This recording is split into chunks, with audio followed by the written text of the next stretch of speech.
que te ayude, Ana. Se trataba ahora de presentar este bloque de la mañana que con respecto al neoliberalismo vamos a tener. Y en primer lugar, la parte de exposición de conferencias va a correr a cargo del compañero César Tejedor de la Iglesia, compañero de la Junta Directiva de Europa Laica, responsable de formación y por tanto responsable de la parte, digamos,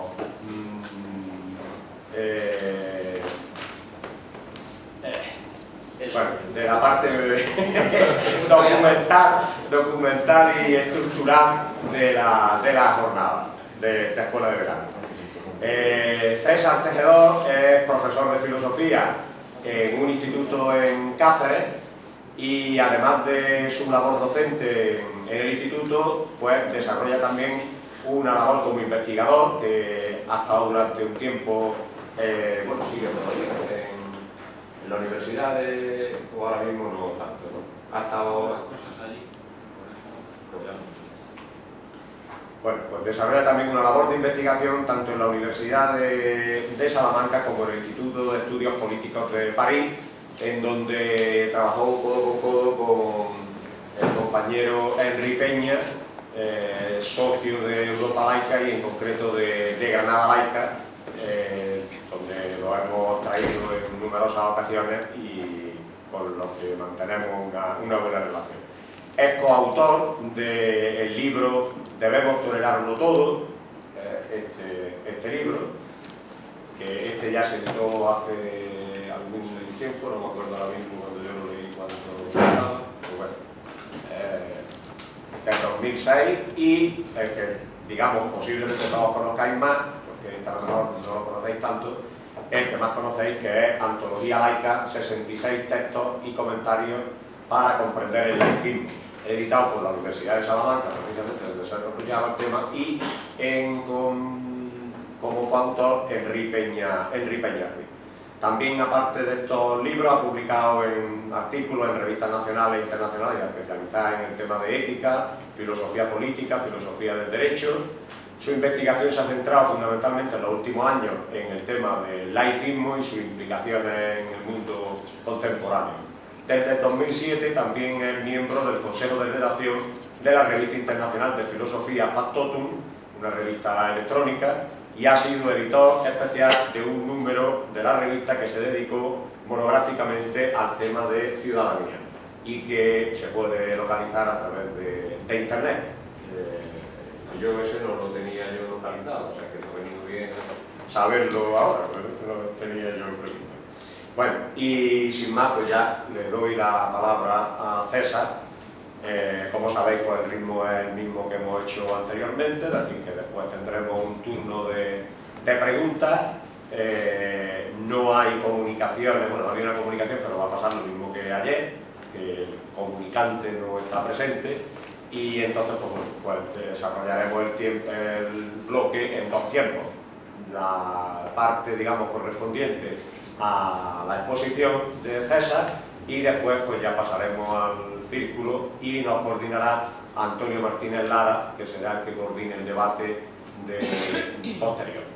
Yo lo que sí me vaya a permitir, aunque no me corresponde, porque eso ya sería una cuestión de él como responsable de formación y tal, yo solamente es la cuestión de infraestructura lo que me corresponde a mí, pero sí os pediría, o nos pediría, ¿no?, es que en la segunda parte del debate pudiésemos centrarnos en, aunque sea un tema, dos temas, tres temas, o solo uno, pero en el que profundicemos sobre ese tema. Es decir, que no se convierta la segunda sesión en lo mismo que en la primera sesión. Es decir, distingamos lo que es una serie de preguntas e interpelaciones al ponente sobre referencias, aportaciones o ideas que han surgido, de lo que es la parte de debate, que lo que se pretende es que sobre 2, 3 puntos ahí profundicemos. Y yo le pediría, por tanto, a Antonio, que va a moderar después el tema, es que centre esos temas y que tengamos, por eso digo también nosotros, un poco de disciplina en el sentido de que las intervenciones que hagamos durante esa parte del debate se centren sobre el punto que estemos discutiendo. Y cuando se termine de discutir ese tema y lleguemos a unas conclusiones, o no lleguemos a ninguna conclusiones, pero por lo menos ya el tema lo hayamos cerrado, pues entonces abrimos otro punto de reflexión y hablamos sobre ese otro punto de reflexión, para que no se convierta en un picoteo de temas de lo que... ¿Vale? Pues te dejo, luego si quieres te acompaño para tomar nota para las preguntas.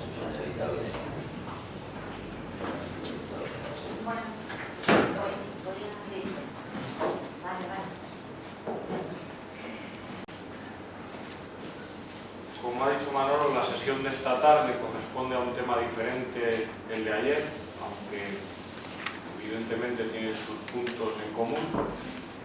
Es un tema que desde mi punto de vista es muy actual, dada la situación económica en la que estamos y las políticas de carácter económico, economicista que se están llevando a cabo en toda Europa. Es el tema del laicismo y del neoliberalismo. Yo le he puesto un subtítulo a esta conferencia: laicismo y neoliberalismo, el germen de una relación imposible. Lo que voy a intentar, aunque ya todos más o menos lo tenemos claro, es justificar por qué el laicismo y la política económica del neoliberalismo son absolutamente incompatibles. Donde hay una es imposible que haya la otra, y donde hay la otra es imposible que haya una. Bien, en un momento como este, que llevamos ya 2, 3, 4 años inmersos de crisis económica, es muy sencillo olvidarnos de cuáles son los problemas reales de los que veníamos padeciendo antes de que apareciera la crisis y que seguimos padeciendo. Es fácil olvidarse de todos esos problemas sin hacer referencia al ámbito económico. Tendemos a pensar, en momentos de crisis económica, que arreglando la economía se arregla todo lo demás, aunque la economía es el núcleo de todo el problema. Esta forma de pensar se ha instalado tanto en el discurso oficial del gobierno actual que tenemos en España, como en el discurso oficial de la última legislatura del gobierno anterior. Me acuerdo de Zapatero cuando en algunas sesiones, concretamente compañeros de Europa Laica, gente del gobierno del PSOE, le exigían que cumpliera su promesa electoral de reformar la ley de libertad religiosa de 1980, una promesa electoral que Zapatero había hecho en campaña electoral y que cuando llegó el momento, a las personas que le exigieron que lo cumpliera, les vino a decir que no es el momento. Sin las justificaciones, de forma capciosa, este argumento, que cala fácilmente en una sociedad acuciada por las urgencias del presente, la gente pasa penurias, una situación de crisis económica, se corre el riesgo de perder de golpe todas las conquistas sociales y civiles que se habían conseguido a lo largo de los siglos, no solo de las décadas, de los siglos. Por eso, en estos momentos inciertos de crisis económica, es importante abordar desde un punto de vista reflexivo, crítico y sereno la relación de las reivindicaciones más importantes del ideal republicano del Estado, desde la Ilustración en adelante, es lo que hacemos los defensores del laicismo, y el que se ha elegido como el principal, desde mi punto de vista, de los obstáculos actualmente que tiene el laicismo. No el único, desde mi punto de vista, es el principal obstáculo actualmente que tiene el ideal laico. Está claro que el devenir de un Estado, y del nuestro en particular, en el mundo contemporáneo depende en buena medida de la política económica que se pretende aplicar, en función de los problemas y de las necesidades de la sociedad. Pero resulta que ninguna política económica es espontánea, neutral ni aséptica. Todas las políticas económicas que se precien llevan asociadas una serie de valores y una serie de fines diferentes unas de otras. Toda política económica tiene su historia, unos valores y una ideología de fondo. Es esto lo que voy a tratar de analizar en esta conferencia para mostrar en qué medida lo que llamamos política neoliberal es en todo punto un lastre para la República y para el laicismo. Como soy filósofo, y me vais a permitir que empiece esta conferencia dando una definición de lo que entiendo por laicismo, que aquí todos más o menos nos manejamos en los mismos conceptos, y una definición de lo que se puede entender por neoliberalismo. Porque a partir de esas dos definiciones veremos la incompatibilidad que hay entre una y otra. El laicismo, la laicidad del Estado y de sus instituciones, evidentemente es un ideal ético-político de carácter republicano que promueve la libertad de conciencia de toda la ciudadanía sin discriminaciones, ni positivas ni negativas.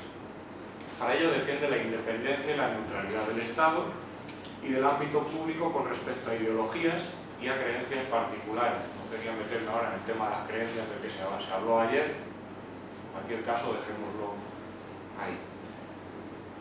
El laicismo es el movimiento que promueve este ideal laico del Estado. La libertad de conciencia implica acabar con el falso presupuesto de que la religión, en cualquiera de sus formas, es la única forma legítima de desarrollo de la libre dimensión de la espiritualidad humana. Por ejemplo, ayer se hablaba mucho de separar el ámbito público, lo civil, lo político, del ámbito privado, las religiones, las creencias. Desde mi punto de vista, las creencias es solo una forma de desarrollar la espiritualidad humana, ni la única ni la más importante, es una de ellas. Y el ateísmo es otra forma de desarrollar la espiritualidad humana. Sobre esto cabe discutir mucho, evidentemente. Hace unos años, el filósofo francés André Comte-Sponville escribía un libro que se titulaba L'esprit de l'athéisme, el espíritu del ateísmo. Para mí el ateísmo es una forma de desarrollar la espiritualidad humana sin referencia a una instancia supraterrenal, pero al mismo nivel que cualquier otra creencia, desde el punto de vista de la conciencia personal. La emancipación de la conciencia humana en todas sus formas exige un espacio público libre de condicionamientos ideológicos. A esto es a lo que nos referimos cuando hablamos de la separación laica. Si el Estado debe garantizar la libertad de conciencia de toda la ciudadanía, lo debe hacer en condiciones de igualdad. Y a esto es a lo que nos referimos cuando hablamos de la neutralidad del Estado. No cabe discriminación por razones de creencias o de convicciones particulares. Si las hay, se está consagrando la diferencia entre unos ciudadanos de primera y unos ciudadanos de segunda. La financiación de una religión en el ámbito público atenta, por tanto, contra este principio democrático republicano, que tiene su única referencia en el bien común. El Estado laico, a su vez, debe promover, y subrayo la palabra promover, no solo defender, sino también promover la libertad de conciencia en condiciones de igualdad. Esto significa que debe dedicar sus esfuerzos a la consecución del bien común y no solo a lo que es de algunos. Este es el principio específicamente republicano, del que surge el ideal laico del Estado. Exige la consagración o la dedicación, para no utilizar términos que llevan a confusión. Exige la dedicación exclusiva del poder público, del demos, a la cosa pública. Esto es lo que se llama soberanía popular. Esto implica desvincular la política de los intereses particulares de los individuos para centrarse en el interés general de los ciudadanos. La razón de ser de la soberanía del demos, el demos es el pueblo que tiene capacidad de participación política, la razón de ser de la soberanía del demos es el respeto incondicionado del laos. El laos es pueblo entendido como unidad indivisible, sin distinción. Por el contrario, el sometimiento del laos a una instancia clerical constituye una forma de alienación, porque todo sometido a una parte deja de ser dueño de sí mismo. Este principio implica, y aquí viene la clave del problema que voy a tratar mañana en esta conferencia, implica que la democracia republicana y laica está íntimamente ligada con el concepto de justicia social y de servicio público. El Estado debe dedicar el dinero de todos a lo que es de todos y no a lo que es de algunos. De esta forma, el Estado que se involucra en el servicio público, en la defensa y en la promoción de los servicios públicos, estará promoviendo y no solo defendiendo la emancipación de todo el Laos. A un niño de una familia pobre no se le puede obligar a tener que pagar unas tasas de universidad altísimas para poder acceder a una serie de derechos como es el derecho a la educación reconocido en la Declaración de los Derechos Humanos. El Estado debe poner los medios desde el punto de vista del laicismo para que todo el mundo esté en condiciones suficientes para pasar de la minoría de edad a la mayoría de edad en el sentido kantiano de los términos. De la heteronomía moral de la que todos partimos cuando somos niños, ayer se habló aquí, a la autonomía moral. Es un proceso que requiere la participación del Estado.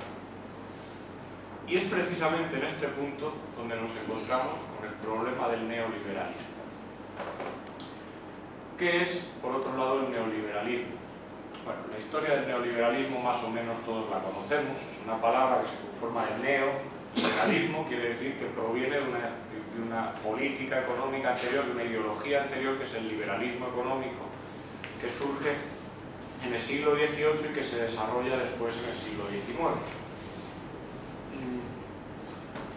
Cuando surge el liberalismo económico, surgen también muy rápidamente los problemas que lleva asociado. Las grandes desigualdades sociales que se ven en la época de la Revolución Industrial dan pie a una serie de luchas sociales que tendrán sus frutos. Los frutos de aquellas luchas es el logro de determinados derechos sociales que actualmente aún disfrutamos. Las luchas obreras, aquellas que promovió Marx y toda aquella gente, dan lugar a todos estos derechos sociales que generan una clase media compuesta por obreros más cualificados, que viven mejor. Sin embargo, no todo fue un campo de rosas. Los obreros que estaban en aquella época del siglo XIX, gracias a aquellas luchas, a la larga, evidentemente a corto plazo no se consiguió demasiado como nunca, viven mejor, tienen derechos sociales, pero la contrapartida es que el proceso de expansión capitalista, que seguía su curso, a la vez está provocando en la otra parte del mundo, olvidada por los entusiastas del mercado omnipotente, todos los problemas que habían sufrido los obreros aquí. Es decir, se han extrapolado los problemas del liberalismo económico a nivel mundial. Es en aquella época cuando surge la gran brecha entre el primer mundo y el tercer mundo, después de que el capitalismo echara a andar. Las dos guerras mundiales de la primera mitad del siglo XX pusieron en jaque todos los avances socioeconómicos conseguidos. El temor a perder el nivel de vida que se había logrado es lo que llevará a dar los primeros pasos hacia un estado de bienestar, con gente como Pareto, Pigou. El intervencionismo público, que defendía Keynes, aunque desde una perspectiva bastante liberal también, empieza a aparecer como la mejor forma de garantizar los derechos sociales. El paso definitivo lo daría el informe Beveridge. No sé cómo se pronuncia esto en inglés, porque el señor Beveridge escribe un informe que se llamará el Report on Social Insurance and Allied Services, en el que obligará o justificará por qué es bueno que cada miembro de la ciudadanía contribuya con una parte de su hacienda para garantizar el mantenimiento de una serie de servicios sociales, como la sanidad, que a la larga se convertirán en el modelo del estado del bienestar actual. Sin embargo, este modelo del estado del bienestar se ha asentado sobre las bases utilitaristas del capitalismo del consumo, y eso lo ha alejado del estado social de derecho. Esto es, a mi juicio, tengo otro artículo por ahí publicado donde justifico esta afirmación, lo que provoca la crisis del estado del bienestar, de la que los teóricos ya vienen hablando desde hace varias décadas. El estado del bienestar está en crisis. Adela Cortina, por ejemplo, filósofa española, también justifica por qué no es lo mismo estado del bienestar que un estado social de derecho. Conceptos distintos con unas bases teóricas distintas. Así es como vuelve a tomar fuerza la corriente del liberalismo económico, reforzada por el potencial de las entidades financieras, que es el ámbito en el que se desarrolla actualmente el neoliberalismo. Este neoliberalismo considera fracasado un modelo político erigido sobre fundamentos éticos de justicia universalizable. Ahora, las decisiones políticas pasan a depender exclusivamente de criterios de eficiencia económica. Por tanto, ¿cómo podría yo definir qué es el neoliberalismo? Para mí es una ideología de carácter economicista que considera como primer y único objetivo del Estado el crecimiento económico, bajo el presupuesto de que arreglando la economía se arregla todo lo demás. Y utilizo el concepto de ideología en el sentido marxista, lo veremos a continuación, como un mecanismo de poder al servicio del capital. Este proceso, esta política neoliberal va de la mano del proceso de mundialización capitalista, que es un proceso que supone la externalización de los costes humanos, ecológicos, sanitarios y sociales como condición para la acumulación capitalista. El neoliberalismo pretende a su vez reducir, por tanto, la función del Estado a un Estado mínimo, tal y como defendía el profesor de Harvard, Nozick, en su obra ya clásica Anarquía, Estado y Utopía. El Estado debería desmarcarse de la función social y convertirse en un mero guardián que tiene como única función garantizar que se cumplan los contratos privados. Considera a su vez que la única regulación legítima es la del mercado, al que se le atribuye un carácter totalmente aséptico y neutral. Laissez-faire, laissez-passer. Así, por contraposición, considera que cualquier intervención del Estado en el espacio público es partidista y dogmática. Recuerdo hace poco tiempo, el 14 de enero del 2013, Esperanza Aguirre, hablando de la educación pública, de la que tendremos oportunidad de hablar esta tarde, decía: la izquierda utiliza la educación pública para adoctrinar. Cualquier tipo de intervención del Estado que tenga que ver con servicios sociales es considerada como una intervención partidista y dogmática. En el mercado confluyen todos los agentes económicos con sus intereses egoístas y particulares, generando una especie de equilibrio a partir de una espontánea mano invisible, la mano invisible de la ley. ¿De dónde viene esta idea de la mano invisible? Esta gran idea de que dedicándonos cada uno a nuestros intereses particulares, espontáneamente se va a generar bien público o bien general. Pues viene de un libro más antiguo que de La riqueza de las naciones, es el libro de la fábula de las abejas, de Mandeville. Ese libro se titulaba La fábula de las abejas, o cómo los vicios privados hacen la prosperidad pública. Seguramente muchos de ustedes lo conozcan aquella fábula. Pero me voy a permitir, como tenemos tiempo, yo tengo micrófono,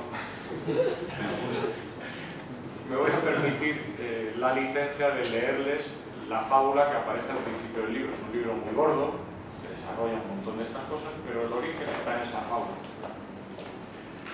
Dice Mandeville: había una colmena que se parecía a una sociedad humana bien ordenada.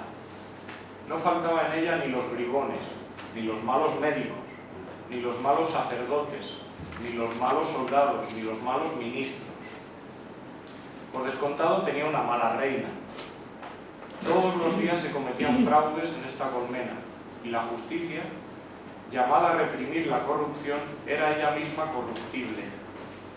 En suma, cada profesión y cada estamento estaban llenos de vicios. Pero la nación no era por ello menos próspera y fuerte. En efecto, los vicios de los particulares contribuían a la felicidad pública, y, de rechazo, la felicidad pública causaba el bienestar de los particulares. Pero se produjo un cambio en el espíritu de las abejas, que tuvieron la singular idea de no querer ya nada más que honradez y virtud. El amor exclusivo al bien se apoderó de los corazones, de donde se siguió muy pronto la ruina de la colmena. Como se eliminaron los excesos, desaparecieron las enfermedades y no se necesitaron más médicos. Como se acabaron las disputas, no hubo más procesos y de esta forma no se necesitaron ya abogados ni jueces. Las abejas, que se volvieron económicas y moderadas, no gastaron ya nada. No más lujos, no más arte, no más comercio. La desolación, en definitiva, fue general. La conclusión parece inequívoca. Dejad, pues, de quejaros. Solo los tontos se esfuerzan por hacer de un gran panal un panal honrado. Fraude, lujo y orgullo deben vivir si queremos gozar de sus dulces beneficios. Ahí está el origen teórico del neoliberalismo actual. A mí me recuerda mucho cuando leo esto a cosas que me dicen mis alumnos en clase. Ellos reproducen a la perfección esta fábula de las abejas.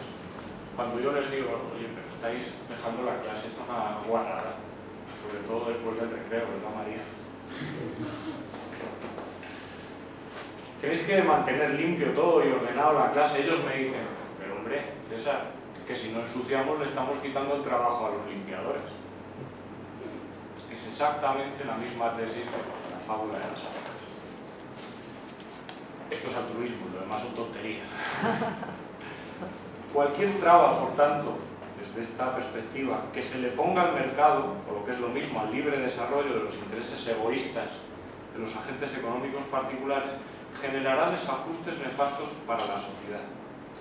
Defiende, pues, el neoliberalismo la omnipotencia del mercado como único mecanismo regulador. Tiende de esta forma a considerar que la inversión pública, o el gasto público, como queramos llamarlo, es absolutamente improductiva, en tanto que no genera crecimiento económico. Recordemos que el objetivo único y principal del neoliberalismo es el crecimiento económico, la acumulación capitalista. La considera en todo caso como un acto gratuito de caridad, de lo que también hablamos ayer, la sustitución de un derecho de justicia, los derechos sociales, por concepto perverso que es el de caridad. Cree que la reducción del déficit público pasa por eliminar directamente el gasto público y nada más. Considera que el primer paso es la privatización de los servicios públicos que entran en el libre juego de la rentabilidad económica y la competencia capitalista. Hasta aquí lo que yo entiendo por el neoliberalismo. Sin embargo, me gustaría desenmascarar, antes de continuar y de contraponerlo con el laicismo, desenmascarar las falacias que entrañan esta teoría neoliberal. Esta ideología neoliberal que se nos ha grabado a fuego en las últimas décadas no solo está en nuestras instituciones externas, sino también en nuestro imaginario colectivo y muchas veces individual. Pensamos de forma neoliberal. Se levanta sobre muchas falacias. La primera de ellas es la del libre mercado. El libre mercado es una mentira. El mercado no es libre, a pesar de que nos quieran hacer creer que es mano invisible y todos confluyen con sus intereses y la oferta y la demanda lo regula todo. Para que fuera libre el mercado tendría que ocurrir lo que Christian Felber, que no sé si alguno lo conoce, en un libro reciente, La economía del bien común, ha desenmascarado. Christian Felber, con relación a esto, dice lo siguiente: el libre mercado sería un mercado libre si todos los que participan activamente pudieran retirarse indemnes de cualquier transacción comercial. Pero resulta que no todos acceden a las transacciones comerciales en las mismas circunstancias. Muchos acceden con una condición de dependientes. Hay una parte relevante en la que algunos no pueden renunciar tan fácilmente a las transacciones como otros, porque son en gran medida dependientes. Muchas personas no pueden decidir si quieren comprar alimentos hoy o no. Muchas empresas, sobre todo pequeñas y medianas empresas, no pueden decidir si quieren aceptar un crédito hoy o no. Si no lo hacen, puede que mañana sean insolventes. Innumerables granjeros no pueden decidir libremente a quién quieren suministrar sus productos. A menudo solo tienen uno o un puñado de compradores como elección de los que tratan, que los tratan igual de mal. Es decir, La idea del libre mercado es una falacia, es mentira. No todos acceden en igualdad de condiciones y, por supuesto, no todos tienen garantizados los derechos humanos mínimos, por ejemplo el de la vivienda, si estamos en un sistema donde todo lo rige el mercado. La segunda falacia del neoliberalismo es la idea de que este mercado, que supuestamente es libre, es el más justo regulador y generador de bien público. Las ideas que se derivaban de la fábula de las abejas de Mandeville y de la mano invisible de Adam Smith. El profesor Andrés de Francisco, en un libro que les recomiendo igualmente, que se titula Ciudadanía y Democracia, un enfoque republicano, lo ha denunciado así. Él dice que es una falacia considerar que el equilibrio que genera el mercado es un buen equilibrio.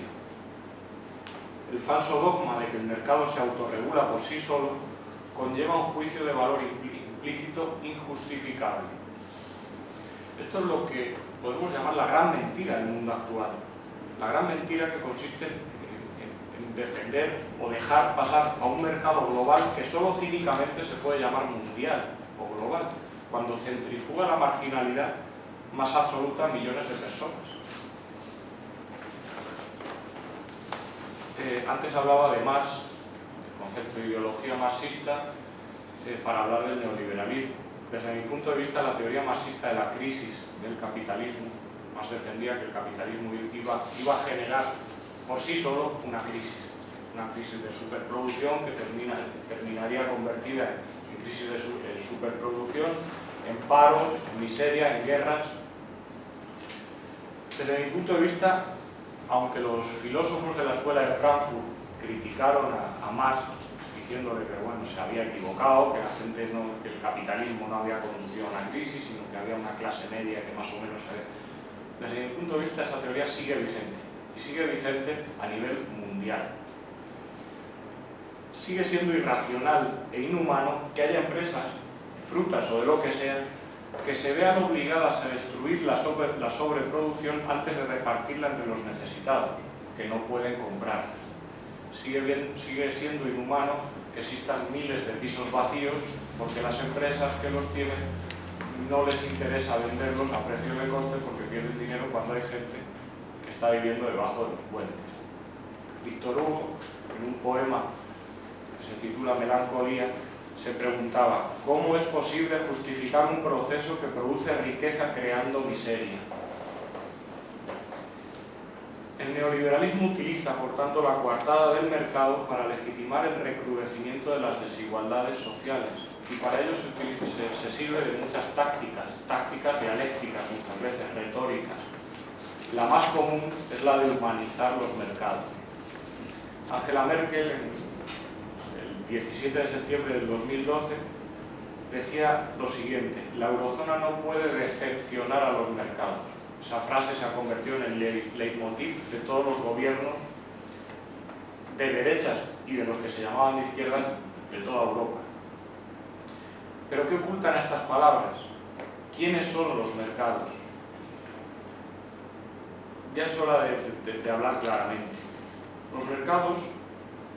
En los mercados confluyen dos tipos de entes: los entes que necesitan dinero y los entes que van a prestar ese dinero, es decir, los financiados y los financiadores. Cuando se habla de los mercados, se habla por tanto de los mercados financieros, que es el marco en el que se desarrolla el neoliberalismo en la actualidad. Pero cuando Merkel habla de no decepcionar a los mercados, no se refiere a todos los que se dan cita en ellos, sino solo a los financiadores, no a los financiados. Los financiadores son prestamistas, particulares ricos y sobre todo las entidades financieras, los bancos, que prestan su dinero, y pongo su entre comillas porque lo de los bancos es una barbaridad. Pensado desde el punto de vista de un joven que le estás explicando cosas de economía, la idea de los bancos en la actualidad es una perogrullada, es una irracionalidad absoluta. Los bancos no tienen dinero. Recogen el dinero de otros y utilizan esos dineros para hacer sus negocios. Es como el mayor intermediario que existe actualmente en Occidente, ¿no? Prestan el dinero para sacar de él el máximo rendimiento posible. En definitiva, buscan enriquecerse a costa de los demás, hablando claramente. El mercado genera así un sistema en el que el capital llama al capital. Y quien más posibilidades tiene de enriquecerse es quien más capital acumula. Solo hay que pensar en personas como Botín, Amancio Ortega, la duquesa de Alba o... En fin, tenemos muchos nombres en la cabeza. Todos ellos tienen un denominador común, que no trabaja. Todos se enriquecen sin trabajar. Así, más que a la justicia global, hay que atender, por tanto, a los deseos y peticiones de aquellos que tienen suficiente dinero para poder prestarlo a los estados y a los particulares. Se endiosa de esa forma a los financiadores y su labor económica, que parece ser que es la única importante y la más excelsa del panorama económico. Ellos mismos son valores en sí mismos, de modo que se impone como una obligación hacer lo posible para que no tengan pérdidas. Se justifica de esta forma, por ejemplo, la recapitalización del sector financiero con dinero público. La justificación más evidente es esta. No hay nada que moleste más al capital, por tanto, que atribuir al Estado una función redistributiva según criterios de justicia social. Eso es el obstáculo mayor que tiene la política neoliberal. Recordemos el ideal laico del Estado. Hablábamos de servicio público, de bien común. Evidentemente ya estamos viendo la contraposición, la incompatibilidad entre estas políticas económicas y el laicismo. A consecuencia de todo esto, la desigualdad, el aumento constante de las desigualdades a nivel mundial. La tercera de las falacias que tiene que ver con el neoliberalismo es que, más que un sistema democrático y libre para los ciudadanos, se impone una dictadura, la dictadura del capital. La ética y política están al servicio directamente del capital. La economía monetaria y financiera, aquella que consiste, que para mí es el neoliberalismo, la economía monetaria y financiera, ha fagocitado, ha obstaculizado, ha anulado la economía real. Ayer hablábamos de democracia real. Podríamos hablar también de economía real. Los economistas lo hacen, lo que pasa es que muy poco, como un apéndice en los libros de economía. La economía real es aquella que considera que las transacciones y los intercambios deben estar orientados a satisfacer las necesidades de la sociedad. El objetivo es satisfacer las necesidades de la sociedad. Eso es la economía real. La economía financiera es aquella que pone las necesidades de la sociedad al servicio del capital. El objetivo es el dinero, no satisfacer necesidades. Se están equivocando, por tanto, las prioridades. El mercado se pone al servicio tan solo de aquellos que lo utilizan para sacar beneficio privado. No se pone al servicio de la promoción del bien común ni de la emancipación del laos. El neoliberalismo se constituye así como una política económica que defiende los intereses de aquellos que acumulan más capital, sin ningún tipo de repercusión en el bienestar de la sociedad en su conjunto. Solo hay que ver cómo en la actualidad la riqueza de un país se mide por el PIB, Producto Interior Bruto, pero el PIB no dice absolutamente nada sobre utilidad social. El PIB, a mayor PIB no significa que haya mayor utilidad social, mayor bienestar social, porque el capital puede quedar concentrado en muy poquitas manos. Entonces se puede dar la circunstancia de que un país más rico pueda tener unas condiciones de miseria mucho peores. Es lo que pasa, por ejemplo, en Brasil. Ejemplos de esto. Por ejemplo, se aprueban ventajas fiscales sobre el dinero ganado en los mercados financieros, en lugar de hacerlo a través del trabajo. Ventajas fiscales promueve la política, los políticos neoliberales benefician solo aquel dinero ganado en los mercados financieros, no en el dinero ganado a través del trabajo. Aquellos que ganan su dinero fuera del sector financiero tienen que pagar más impuestos sobre la renta que aquellos que lo hacen a través de negocios financieros. Veamos un ejemplo.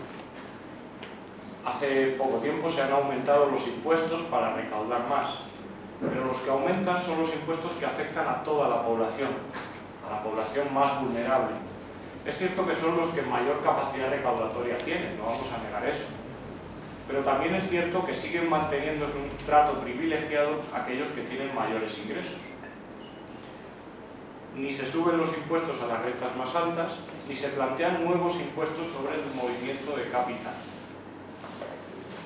Por ejemplo, al comprar una barra de pan, todos tenemos que pagar un 21% de IVA.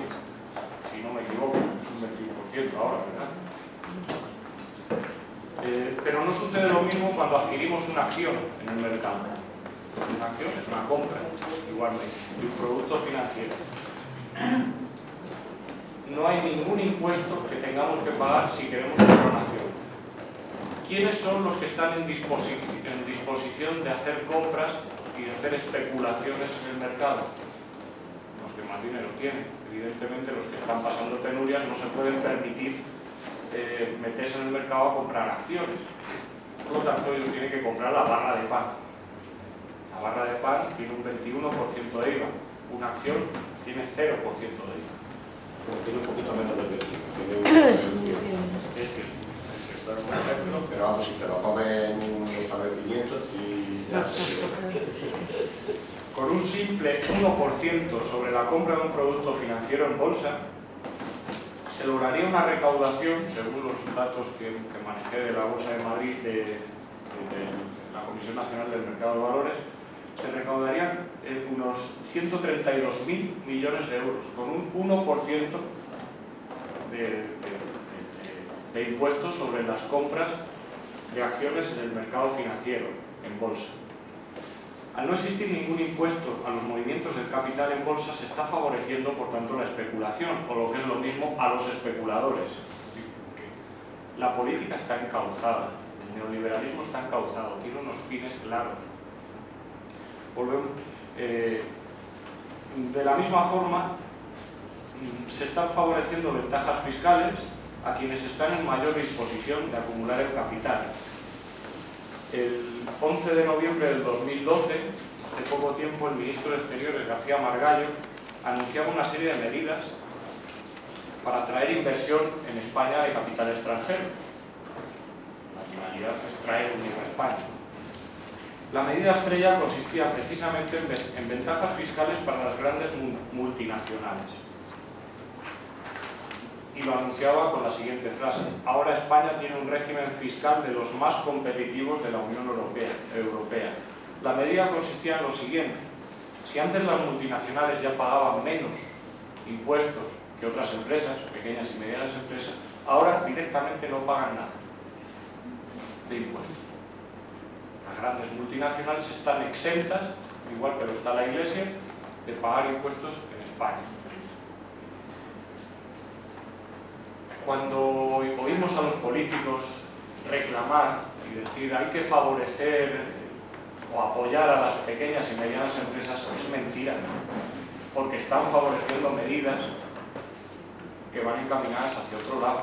Ellos saben perfectamente que las pequeñas y medianas empresas no van a generar tanto dinero o tanto capital como puede generarlo una multinacional. El problema es que al permitirles que no tributen en España, lo que están convirtiendo es a España en un gran paraíso fiscal para unas poquitas empresas que son las multinacionales. Se impone una doble moral con el neoliberalismo.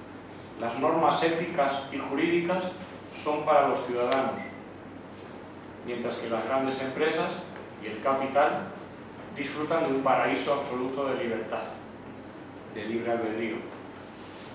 Ahora mismo se puede entender, al hilo de lo que estoy diciendo, que los poderosos predican la misericordia y la solidaridad desde púlpitos de oro, igual que los que predican la austeridad sin renunciar a sueldos y sobresueldos vitalicios. La doble moral, una para los ciudadanos y otra para los que generan, los dueños del capital, los que tienen el poder. El caso más insultante es el caso de Eurovegas, por lo que yo llamo la profecía de los hermanos más cumplida en la actualidad. Estos son mis principios, si no les gusta tengo otros. Sí. Si no se puede fumar en los espacios públicos, eso es para nosotros, pero para el señor que viene con el capital, si hace falta, se cambian las leyes. No pasa nada. Por otra parte, Y ya por último, la última falacia del neoliberalismo es que la lógica del beneficio económico evidentemente no es neutral ni es aséptica, está cargada de ideología. La privatización de los servicios públicos, sanidad, educación, transportes, tienen un coste social altísimo. Se impone de esta forma la versión liberal de la ley del más fuerte, la versión más salvaje y deshumanizadora, aquella que discrimina en función de las capacidades económicas de cada cual. Un ejemplo muy discreto, del que poca gente se ha dado cuenta, es el ejemplo de la privatización del ISBN. El ISBN es, todos los libros, todas las publicaciones, tienen un número de ISBN por el que queda registrado una publicación. El ISBN antes dependía del Ministerio de Cultura, Educación y Cultura. El ISBN se privatizó, pasó a estar en manos de la Federación de Gremios de Editores de España, la FGEE, que viene a ser, para que nos entendamos, como la COE, pero en el mundo editorial. Antes, por tanto, era competencia del Ministerio de Cultura y era gratuito pedir el número de ISBN para un libro de reciente publicación. Actualmente ya no es gratuito. Esto supone un arbitraje sobre la publicación de libros y sobre su contenido, en aras de la rentabilidad y la popularidad. Es decir, desde mi punto de vista es una forma encubierta de censura. Soterrada, liviana, pero es una forma encubierta de censura. La industria del libro y del conocimiento ya no es independiente del poder del capital. Lo peor de todo esto, que esta privatización la llevó a cabo Zapatero, en el 2010.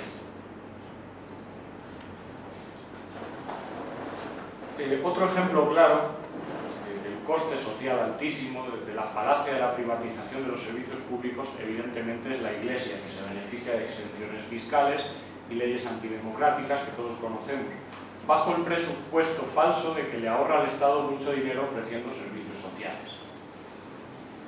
Este insultante noviazgo entre el neoliberalismo y la Iglesia demuestra, una vez más, que la Iglesia en España es otra más de esas grandes empresas aptas para acumular capital. Las consecuencias son graves. Hay que hacerle el juego a la Iglesia desde el poder político, a costa de los preceptos morales universales en los que se basa la democracia. Hace no mucho, en enero de 2013, se reforma el Comité de Bioética, que asesora al gobierno en cuestiones como el aborto, en fin, todas estas cosas. Esta reforma del Comité de Bioética que lleva a cabo Rajoy, evidentemente es interesada, saca del comité a todos aquellos miembros que fueran un poco críticos con las políticas del PP y mete en el comité a la mayoría miembros antiabortistas y hace responsable de esta cuestión a Andrés Ollero. Andrés Ollero, todos sabemos quién es un señor que, caracterizado por su ideología más conservadora, en fin. En este comité de bioética solo hay un filósofo, uno solo, en un comité de bioética. Un filósofo que a su vez es más conservador, ¿no? De igual forma, podemos tener en cuenta el tasazo judicial de Gallardón, en unas tasas altísimas. La reforma del Poder Judicial, ellos lo justifican de una manera, y lo que están provocando, y no es interesado, evidentemente, es que su reforma incremente la carga económica que supone, por ejemplo, una separación o un divorcio. A Gallardón le sentó muy mal esto del matrimonio homosexual. El Tribunal Constitucional permitiera que siguiera vigente el matrimonio homosexual. Entonces lo que hizo, porque es un señor muy listo, no pasa nada, yo acepto esa decisión, pero hago más gravosa, mucho más gravosa, la posibilidad de separación. Si te quieres casar, muy bien, pero lo que ha unido el matrimonio, el santo matrimonio, no lo va a separar nadie. Si quieres separarte, vas a tener que pagar una cantidad de dinero imposible para muchas personas. Eso tiene efectos graves de cara a las mujeres, evidentemente. Mujeres que sufren maltratos o que se quieran separar, no van a poder, evidentemente. En definitiva, se nos pretende convencer de que la única salida es la receta neoliberal. Margaret Thatcher aquella vez decía, no hay alternativa. Christian Felber en este libro la ridiculiza. La cita, la dedicación que tiene el libro es precisamente esa frase de Margaret Thatcher, no hay alternativa. El discurso del miedo, para que la ciudadanía se someta y renuncie a las conquistas anteriores, es otra de las consecuencias de esta política interesada neoliberal, esta ideología neoliberal. No nos vamos a quejar de los recortes, que podría ser peor. Oigo en todos los bares, en muchos sitios. No me voy a quejar, que puedo estar mucho peor de lo que estoy. La estrategia del miedo lleva a la ciudadanía a someterse y a renunciar a conquistas anteriores, como ha demostrado, por ejemplo, Naomi Klein en su excelente obra La doctrina del shock. Nos hace olvidar que la privatización es otra forma de clientelismo. Es una selección interesada del grupo de ciudadanos que puedan tener acceso al servicio ofrecido, aunque este sea un servicio básico contemplado en los derechos humanos, por ejemplo, la vivienda o la educación, ¿no?, de la cual hablaremos esta tarde. Se aprovecha el apoyo cómplice de los medios de comunicación, de la propaganda, de la publicidad, del entretenimiento, y de esto también les hablará seguramente Antonio Martínez, que es otro de los grandes expertos que tenemos aquí sobre este tema. Los medios de comunicación, la publicidad, el entretenimiento, se convierten en el sector estratégico de inversión del gran capital y pierden así su independencia. La televisión genera así una ciudadanía sumisa y escasamente reflexiva.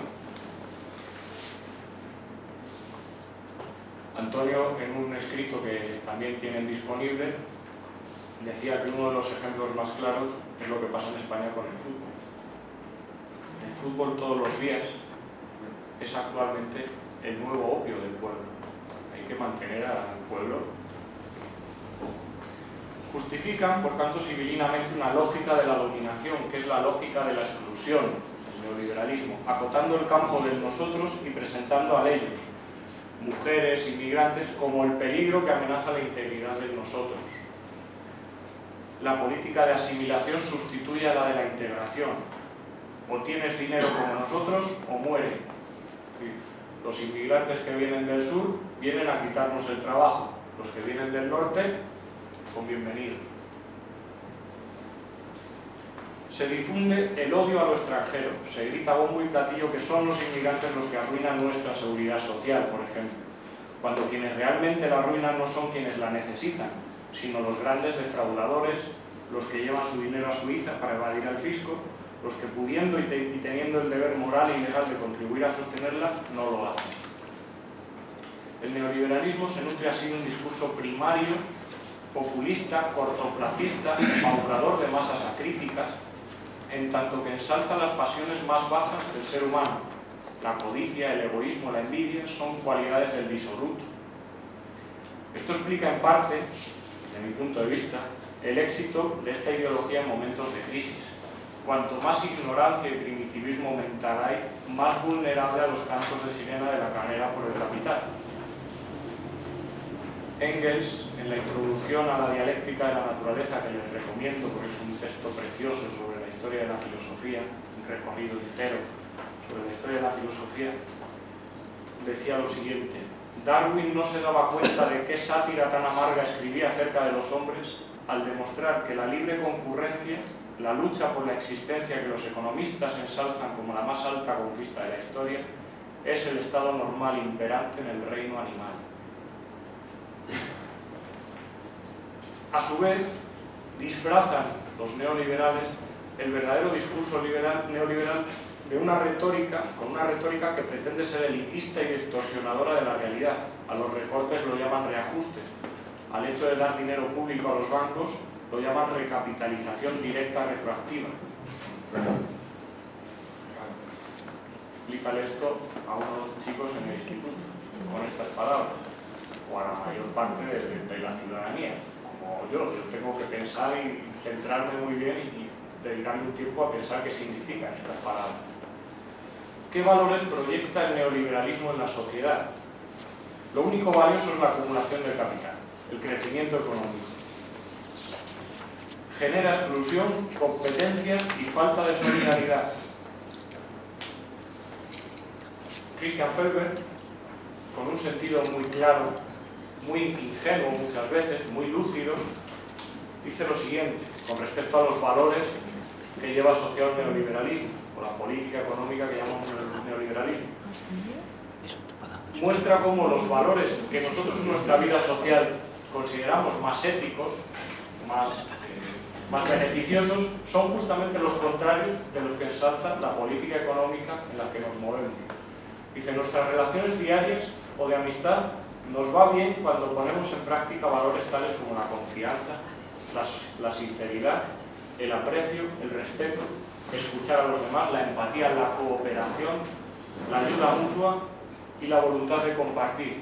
Yo si tengo que elegir entre dos amigos, prefiero elegir a uno que atesore estos valores, y supongo que la mayoría de nosotros también. Estos son los valores que triunfan a nivel social. Sin embargo, la economía del libre mercado se basa en un sistema con normas que potencian la búsqueda de beneficios y la competencia. Estas pautas incentivan el egoísmo, la codicia, la avaricia, la envidia, la falta de consideración y de responsabilidad. Es decir, en el ámbito económico triunfan justo los valores contrarios a los que triunfan en la sociedad. Llegamos así a la gran paradoja de la acumulación capitalista. El país necesita generar más riqueza para ser más competitivo en el mercado mundial. Imaginemos que los gurús del neoliberalismo tuvieran razón y esa lógica economicista generara más bienestar en todo el mundo. ¿A dónde podríamos exportar tanta eficacia? A Marte. Lo cierto es que la lógica capitalista se levanta sobre la discriminación y la exclusión, sin las cuales no sería posible el enriquecimiento de unos pocos. La lucha por la acumulación capitalista necesita que haya otra parte del mundo que esté pasando penuria. Ese es el tercer mundo. El neoliberalismo es alérgico a valores como la solidaridad, la igualdad y la fraternidad. Genera un mundo en guerra por el capital, que se desentiende de las necesidades de los ciudadanos. La lógica del crecimiento económico necesita que haya pobreza y miseria en el mundo. Igual que la industria armamentística necesita que haya guerras o desconfianza entre las naciones. La legitimación del afán de lucro como motivación principal de las personas es otra de las grandes consecuencias de esta política neoliberal. Yo lo veo todos los días que voy a trabajar a mi instituto. Los alumnos tienen como único objetivo conseguir dinero. Yo les pregunto, ¿para qué habéis decidido estudiar bachillerato? ¿Para qué queréis hacer una carrera? La última respuesta a ese para qué es para tener dinero, para tener un coche mejor, para tener... El individuo asume que su objetivo vital es hacer dinero. Los economistas, además, no contribuyen demasiado a otro tipo de sociedad. Ellos llaman comportamiento racional al comportamiento de quien actúa guiado únicamente por su propio beneficio y comportamiento irracional al que lo hace guiado por otras motivaciones que no sea esta. Incluso hablan del principio de no saturación, que es el principio que considera que más es siempre mejor que menos. Este principio se convierte en lo que yo he llamado en algún otro sitio, que por ahí que tengo publicado, el síndrome de Tántalo, o el sociólogo Lipovetsky en Francia ha llamado la sociedad del hiperconsumo. Esta sociedad que ha fabricado un individuo que identifica el tener más con el estar mejor, en la medida en que nunca logramos la satisfacción de los deseos, lo que le pasaba a Tántalo, que se incrementan constantemente al tiempo que vamos satisfaciéndolos, como un saco que no tiene fondo. Es una especie de insatisfacción crónica que le hace el juego a los grandes poderes capitalistas. Le hacemos el juego a los grandes monstruos que manejan los hilos del capitalismo mundial. Se crea una sociedad dependiente, pero con la ilusión de la máxima libertad. Nos hacen creer que somos absolutamente libres, pero en realidad están generando una ciudadanía dependiente. ¿Cómo es posible que en la sociedad donde el consumidor supuestamente es más libre y tiene más opciones donde configurar sus preferencias, al final todos tengan el mismo móvil. Síntoma evidente de que no hay libertad, sino una especie de pseudo-libertad. El neoliberalismo es cómplice con una concepción meramente procedimental o formal de la democracia, como hablaba Paco ayer en la conferencia inaugural, donde los derechos y las libertades han sido vaciados de su significado y constituyen simplemente palabras vacías. Es lo que yo llamo democracia fantasma, que parece que está, pero en realidad no está. O George Orwell la llamó más cínicamente democracia capitalista. Es una democracia totalmente ficticia, plegada a los intereses de los más ricos, a los que se alude como los mercados de forma genérica. No hay separación ni independencia de los poderes públicos. Yo cuando explico en tercero de la ESO, o explicaba en Educación para la Ciudadanía, en tercero de la ESO, la separación de poderes, me reconcome por dentro, está diciendo que son poderes independientes, que por un lado está el poder legislativo, el ejecutivo y el judicial, cuando en realidad, lo que pasa es que los pobres hay que explicarse, en realidad hay un solo poder, diversificado. Si no, ¿cómo se entiende que el juez Garzón fuera el primer y único condenado por la trama de usted? No hay participación efectiva de la ciudadanía en la vida política, no hay soberanía popular. Las firmas, por ejemplo, las firmas presentadas en el Congreso ya no sirven absolutamente para nada, ya, ni 500.000 ni nada, da igual.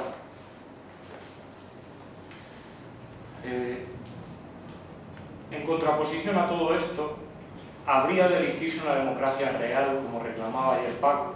Puede que sea una utopía, pero quizás no.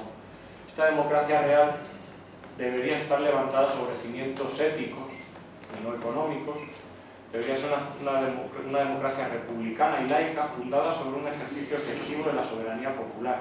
Tal es el horizonte, tan alejado en nuestros días, sobre el que únicamente se puede llegar a una república laica. Así vemos, para concluir, dónde está la incompatibilidad manifiesta entre neoliberalismo y republicanismo laicismo. Si el neoliberalismo es una ideología económica que tiene como objetivo la acumulación de capital en manos privadas, el laicismo, en cambio, es una reivindicación ético-política que tiene por objetivo la universalización de la justicia en el ámbito público. Son absolutamente incompatibles. Desde el punto de vista estrictamente económico, el neoliberalismo es una ideología rentable a corto plazo para los más ricos, mientras que el laicismo es rentable a largo plazo para el pueblo. El neoliberalismo requiere ciudadanos serviles y dependientes, sometidos a las ideologías impuestas desde el poder. El laicismo, en cambio, propugna la emancipación de las personas y de las conciencias. El secreto de la libertad efectiva es educar a las personas al margen de ideologías, que es lo que defenderemos esta tarde. Fermín seguramente hablará de esto. El del sometimiento y la tiranía, el secreto del sometimiento y la tiranía es mantenerlos ignorantes. Ayer hablaba Andrés del peligro que supone anular o convertir la ética en una asignatura optativa o la filosofía en una asignatura optativa, asignaturas cuya única finalidad es abrir el espacio de la mente, aprender a pensar más lúcidamente, ¿no? ¿Cómo salir de esta situación en la que nos encontramos? Vivimos en la jaula de hierro del capitalismo. Utilizo un concepto de Max Weber. La jaula de hierro del capitalismo. Lo que pasa es que esa jaula tiene barrotes invisibles, pues nos hacen creer que estamos en un paraíso de libertad sin límites. La gran tragedia de la sociedad del hiperconsumo, lo llamaba Lipovetsky. Ante una situación tan límite, a mí la rabia que llevo dentro, a veces que salgo a la calle, me tienta a pensar que la única solución es la revolución ciudadana. El otro día en la cena, cuando nos encontramos, estábamos hablando del problema de Egipto. En fin. En principio yo tiendo a pensar que la única solución es una revolución ciudadana. No hay otra. Sin embargo, enseguida pierdo ese entusiasmo y me echo atrás. Me alineo más en la solución kantiana que en la marxista. Primero educación y luego revolución, porque la revolución que no sea ilustrada es un peligro muy grande. Desgraciadamente, y espero estar equivocado, esto se podrá discutir seguramente. La razón por la que me echo atrás es porque se me hace presente la manifiesta inmadurez política y democrática de la ciudadanía, paralela al déficit de educación cívica que tenemos en España. Por ejemplo, actualmente en España votamos por reacción. O sea, nadie lee un programa político, salvo los que están ahí, los 3 o 4 que se dedican a analizarlos. Incluso hay partidos políticos, como pasa en la ciudad donde vivo, Plasencia, que ni siquiera presentan un programa político.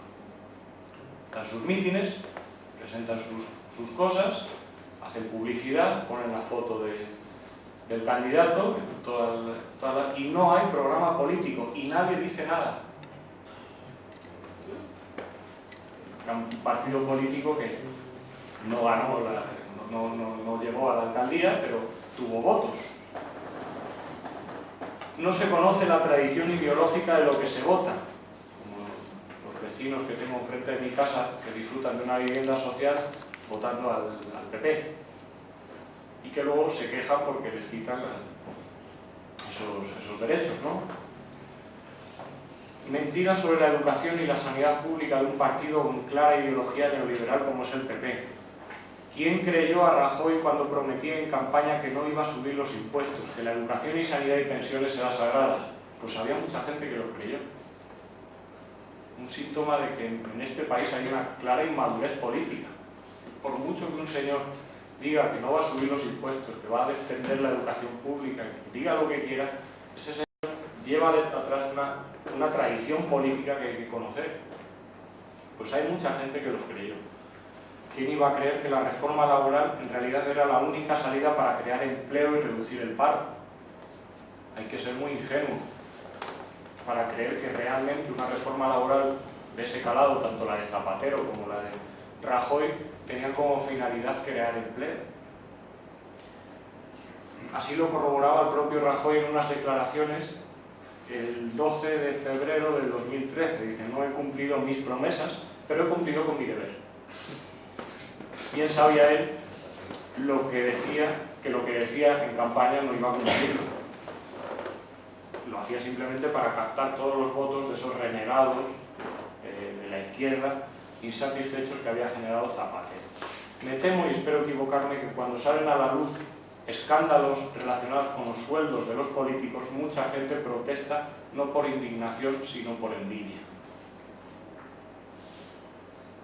Me temo que mucha gente no protesta siguiendo criterios de justicia universalizable. Hace poco yo he hecho una reforma laboral, una reforma integral de mi casa.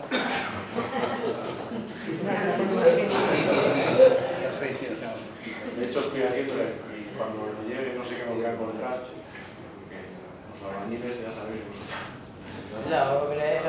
Tuve que pedir presupuestos y de 12 personas que se dedicaban a ello, 10 no quisieron darme presupuesto cuando les dije que yo quería pagar el IVA correspondiente. De esos 10, muchos se están quejando porque el Bárcenas es un ladrón. Me temo que es tanta la inmadurez política de la ciudadanía que mucha gente no se queja por indignación, sino por envidia. Es preciso, por tanto, recuperar el elemento republicano de la ciudadanía, además de luchar por una república en el ámbito institucional. Eso solo se puede hacer a través de la educación. Por tanto, yo, aunque mis entrañas me dicen que hay que tomar las riendas en la revolución ciudadana, por otro lado, digo más con Kant que hay que ser más, poco a poco, ir educando más, instruir más, que consiste básicamente en reactivar y hacer capaz a la ciudadanía de ejercer el derecho a pensar por uno mismo. Kant lo decía claramente. Lo más republicano que hay es hacer capaz a la ciudadanía de pensar por sí mismo.